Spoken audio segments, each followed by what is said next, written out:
পরিবর্তে 5। চলুন আজ জেনে নিই সেটা কি। আল্লাহ পাক যে জাতি বলেছে তার ওয়াদা ভঙ্গ করবে, আল্লাহ পাক শত্রুদের তাদের উপর বিজয় লাভ দেবেন।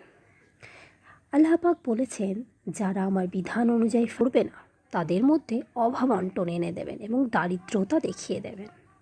এবং যে সম্প্রদায়ের মধ্যে অশ্লীলতা এবং ব্যভিচার দেখা যাবে সেখানে আল্লাহ পাক মহামারী এবং মোড়ক প্রেরণ করবেন। যারা মাপে এবং ওজনে কম দেবে তাদের নিজেদেরই ফসল উৎপাদন কমে যাবে এবং দুর্ভিক্ষ দেখা দেবে। এবং যারা জাকাত দেয়া বন্ধ করে দেবে আল্লাহ পাক তাদের ওপর থেকে বৃষ্টি সরিয়ে দেবেন, নিজের রহমত তাদের ওপর আর দেবেন না। তাহলে বোঝা গেল 5-এর পরিবর্তে 5 কি?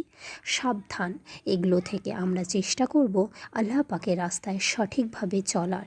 আল্লাহ পাক আমাদের তৌফিক দান করুন, আমিন।